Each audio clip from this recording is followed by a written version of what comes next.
morning, Williston. Good morning, Williston. Faculty, parents, former trustees, guests, anybody related to Dick Shields, those viewing the live stream, and especially all you 12 here, you inductees.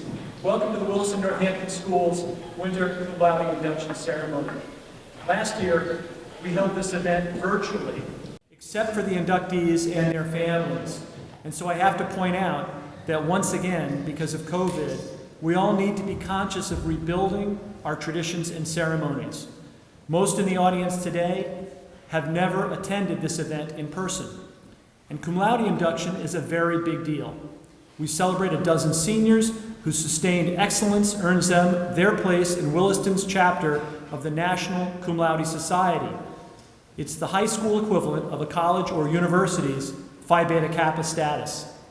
Your families are proud of you, your friends are proud of you, and I know your teachers who have mentored, encouraged, and sometimes cajoled you are supremely proud of you. We're here because this group of a dozen seniors has done a particularly good job of maintaining a level of scholarship that's truly commendable. Inductees, you represent the best in each of us and are reminders not just of our central purpose as a school, which is to educate, but you also shine a light on those attributes needed to achieve at the highest level, no matter what the enterprise. You have modeled the essence of scholarship, inquisitive minds, and a thirst for understanding, along with the dedication and perseverance needed to attain lofty academic goals. All of you students know that goal setting and self-discipline are not unique to the classroom. Rather, these are attributes we strive to apply in myriad aspects of our lives. So I hope each of you, everyone here, sees something of yourself in these worthy role models today.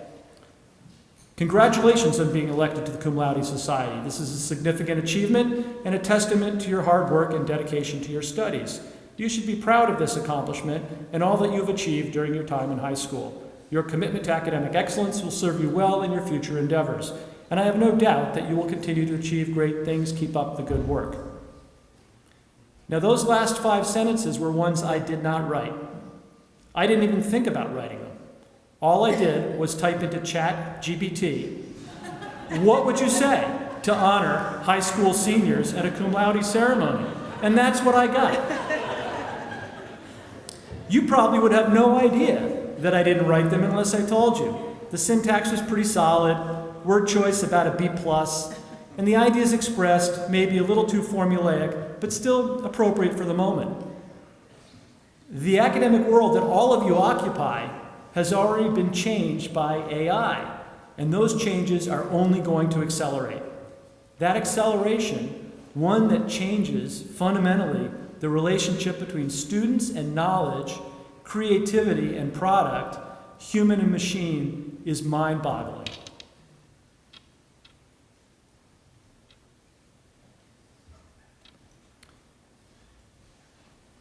There's a lot of debate and speculation about the future of AI and whether it could potentially surpass human intelligence and capabilities. Some people are concerned that as AI continues to advance, it could eventually surpass human intelligence and potentially pose a threat to humanity. However, most experts agree that it is unlikely that AI will take over in the sense of becoming an independent entity that is beyond our control. You got it. Those last 3 sentences are what AI said about the threat of AI when I typed in the question, is AI a threat? So this is me. Here's what I think. There's no greater gift than the educational opportunities that allow you to develop your knowledge, your capacities to access knowledge, and the critical skills necessary to discern fact from fiction. All Williston students are given this gift, and so all have a responsibility to commit their lives to intellectual honesty, personal integrity. And I'm proud that today, you 12 sitting here, that we're honoring today, that you 12 have paved the way for all of us in this endeavor of personal integrity and of intellectual honesty. I now invite Mr. Tom Johnson, who's the secretary of the Williston Cum Laude Society, to the podium. Tom.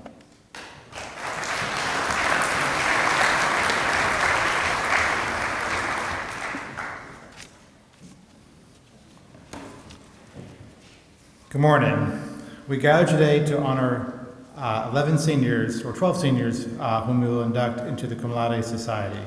We regret that one inductee is unable to be here with us this morning due to an unforeseen family commitment.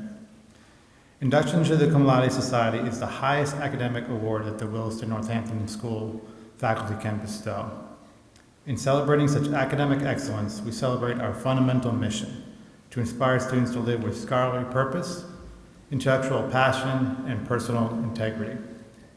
The Cum Laude Society is a National Honor Society modeled on Phi Beta Kappa. Williston Academy joined the society in 1921, and the Northampton School for Girls received its charter in 1951. And in 1971, the society granted the merged Williston Northampton School a new charter.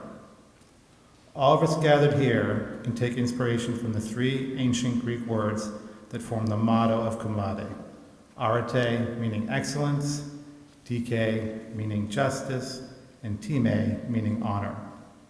Excellence, justice, and honor can characterize a life each of us chooses to lead, and the faculty applaud everyone here and at Williston who strives to live a life so inspired.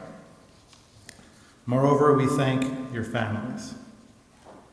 We hope that they will enjoy today as a reflection of their influence upon your lives. Please remember to thank all of those people who have helped you grow your roots and your wings.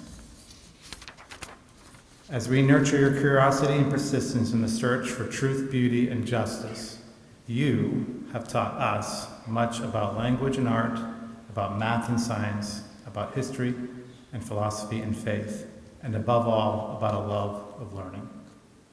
Because we live in uncertain times, your effort matters. You remind us that learning remains a fundamentally progressive, optimistic, and democratic enterprise. In you, we witness what can be accomplished by a wonderful mixture of human potential and hard work, and we catch a glimpse of a brighter future. May you embrace the opportunity to improve an ever-changing world. As I call your name, please come forward to receive your membership pin from the Cum Laude Vice President Susan Michalski and certificate from Cum Laude President Beatrice Cody. Then you may return to your seat.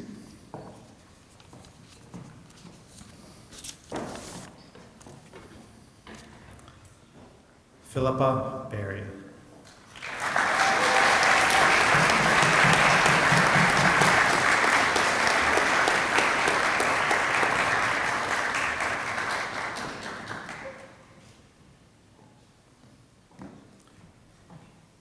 He could not be here with us today, but Connor Capshaw.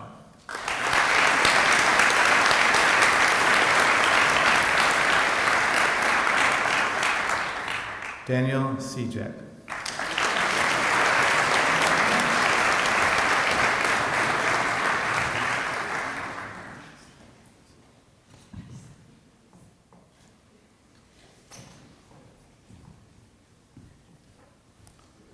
Louisa Coughlin.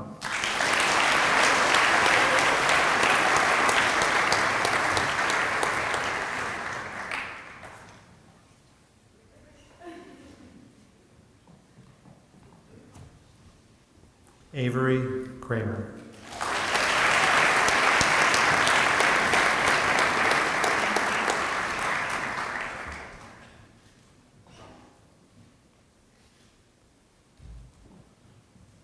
Emmanuel Damianakis.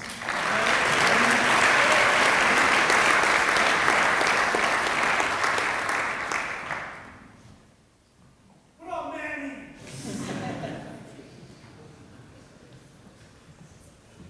Getchell Gibbons.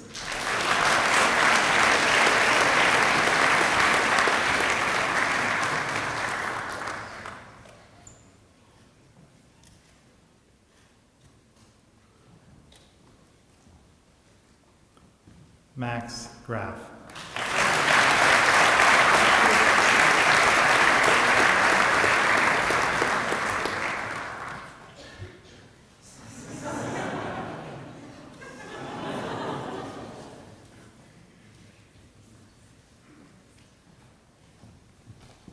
Jinsuk Huang.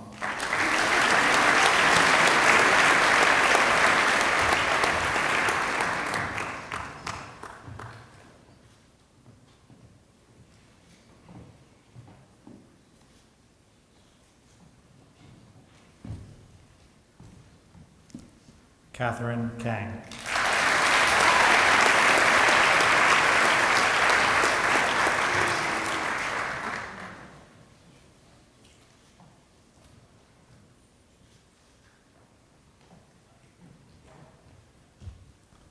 Sotaro Wakabayashi.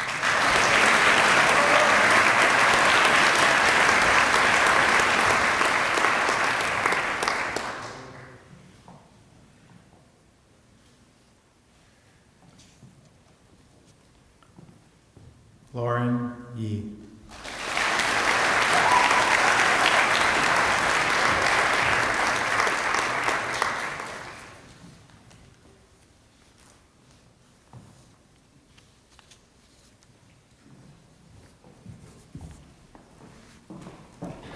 So please stand for your formal induction. Ms. Cody will read the charge.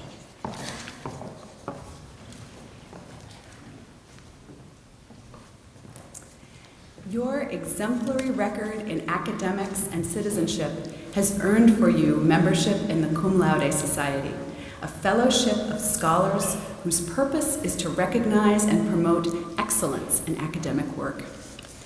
It is our hope that you will accept the honor of membership as a responsibility to strive for similar excellence in all future endeavors, and to contribute to finding solutions to the major challenges that are facing your generation.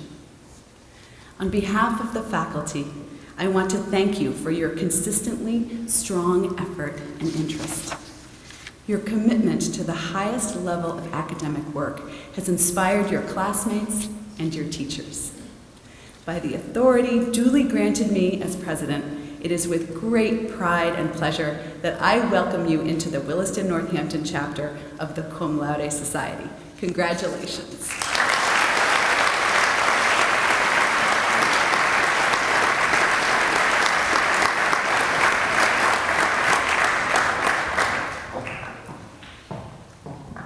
Congrats, you guys. That's awesome. One of the pleasures I have during this ceremony is to welcome back to Williston an alum who once upon a time sat right there in the front row during her senior year. In this case, Samantha Vardaman is no stranger to campus, since she's been an active and present member of an important working group of alumni, somewhat loftily called the Heads Visiting Council, who give their time back to Williston. Samantha is one of 40 or so alumni members of the council who come back here from time to time and who live around the world and cross all the decades of alumni to provide strategic thinking to Williston, and I'm very grateful for their wisdom. So while that might not be at the top of her professional resume, it is for me. You might ask, why did I ask Samantha to speak here today? This year, my goal is to have alumni return who share a common thread of meaningful service to someone, some institution, or some goal beyond themselves.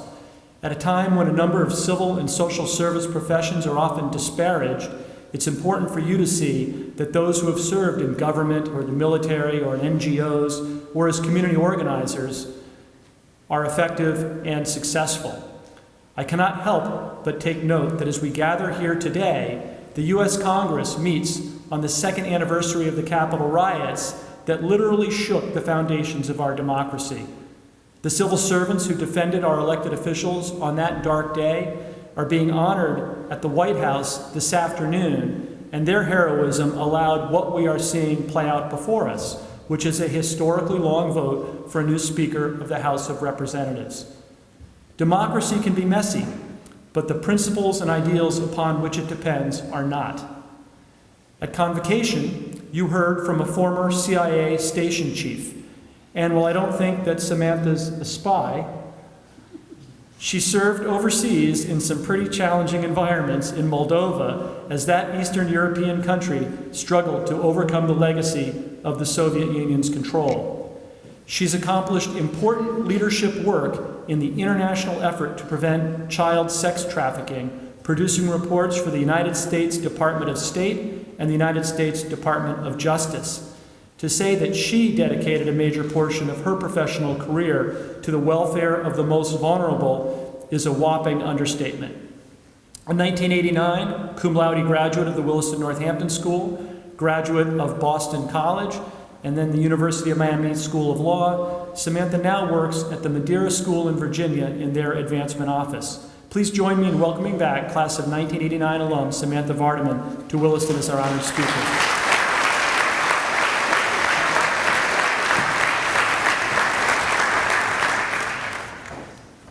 Good morning. Good morning. Get a sip here. Thank you for that introduction. You covered a lot of ground. It seems not so long ago that I was sitting probably in that fourth row there for each assembly, and boy, did I learn a lot. Congratulations to the new members of the Cum Laude Society. It's a terrific honor and achievement. You'll remember this day for a long, long time. The skills and discipline and humanity, and I think that's a really key word through this whole thing, is humanity, that you are learning here at Williston will serve you all so well as you go forward in the world. As I reflect on the key events that led me down some of the more interesting paths over the years, I recall one that happened right here in this assembly. It was my senior year, and an alum who was working as a diplomat with the State Department came back to speak to us all about his experiences.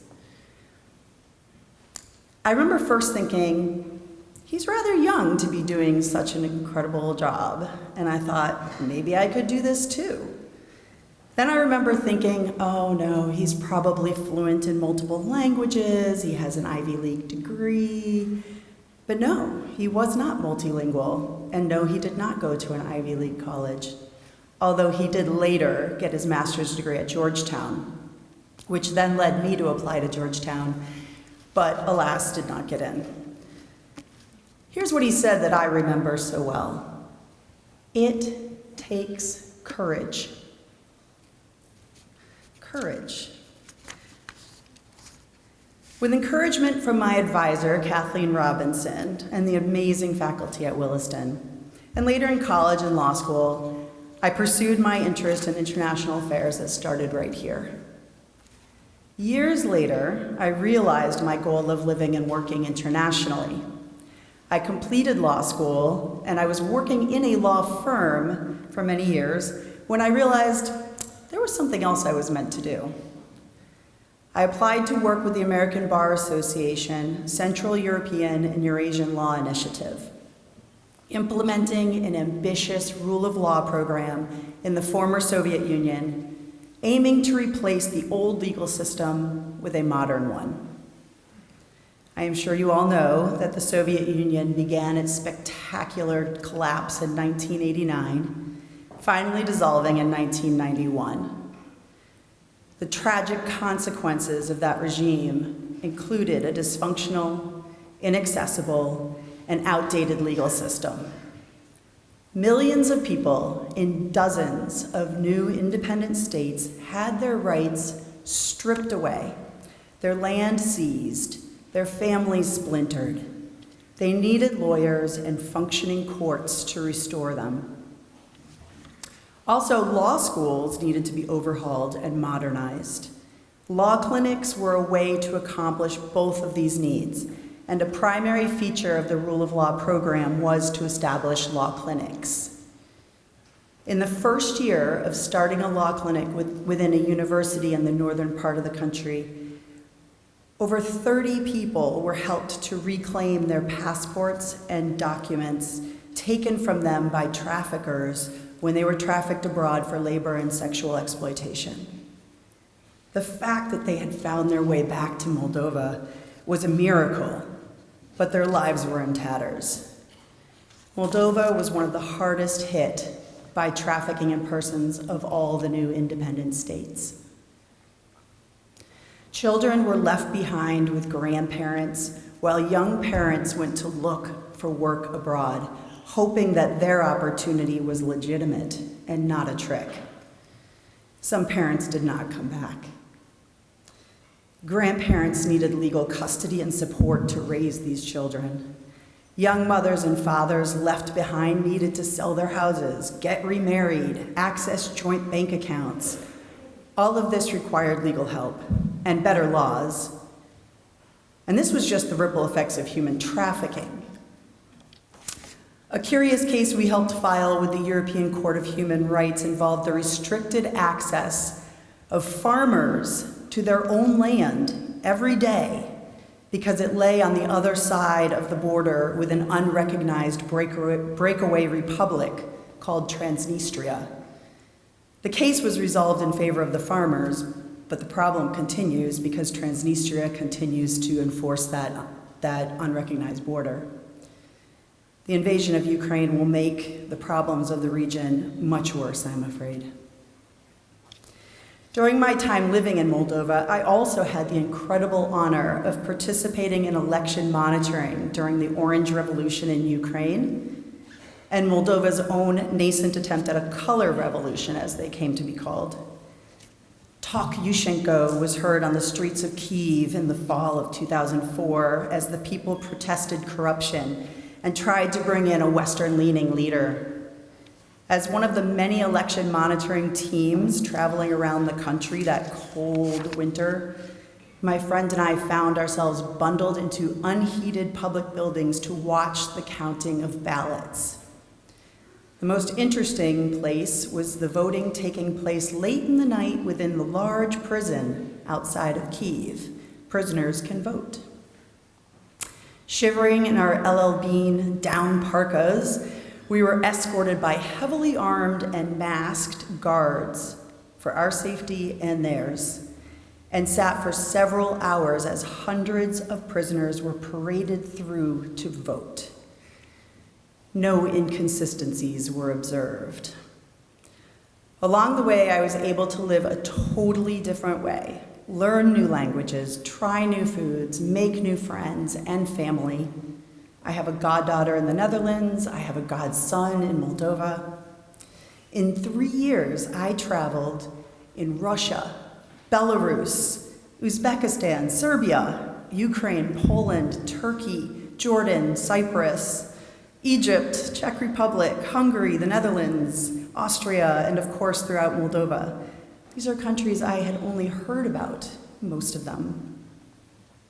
At the time, America was leading the Coalition Provisional Authority in Iraq. Without getting into the politics of that, which I will leave to your history teachers, the impact was felt everywhere I traveled. The fear of us, fear of them, fear of the unknown. And I remembered the words of the Foreign Service officer who spoke at my senior assembly. It takes courage. The kind of courage that draws on inner strength, sound judgment, and a little bravery, and a worldview.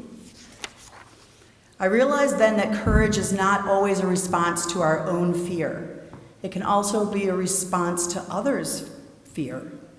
People were afraid of me, maybe because I am American, or I am a woman, or I am a lawyer, or I'm a stranger, or some other reason. And I needed courage to put myself out there despite that.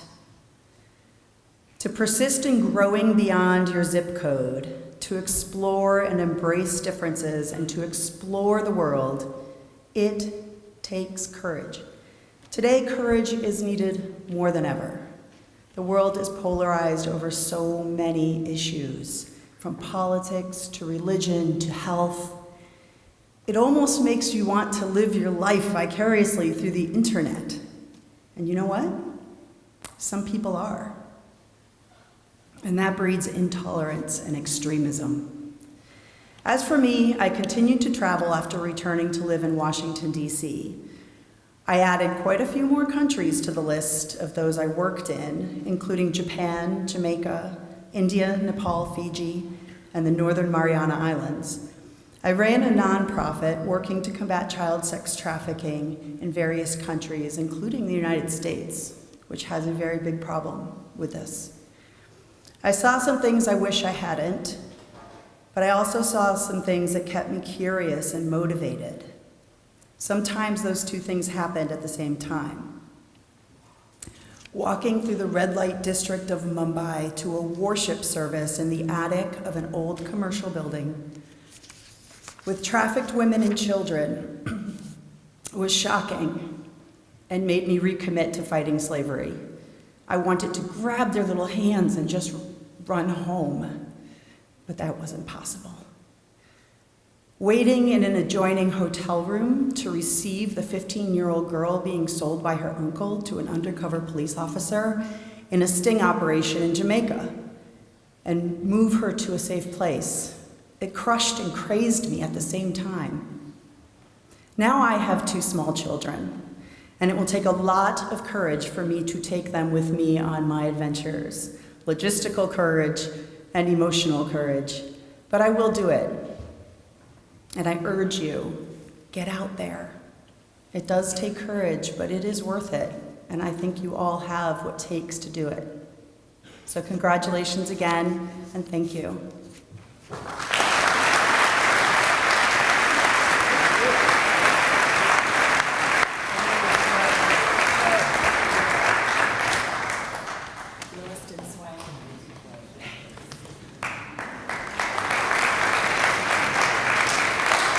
Thank you so much, Samantha. I can't help but listen to her and think of Samantha Healy before she was Samantha Healy Vardaman. So which of you is a Samantha Healy hearing that speaker senior year say something which later directs you towards your life? And I can't believe how many countries you've seen, but that message of taking courage and acting on it is really a profound one. I'm so glad you shared it, so thankful you shared it with us today. So following this immediately, Catherine Hill back there and I invite inductees and your families and guests and any faculty who aren't teaching to our house for a little reception. And for everyone else, have an incredible Williston day. Go Wildcats.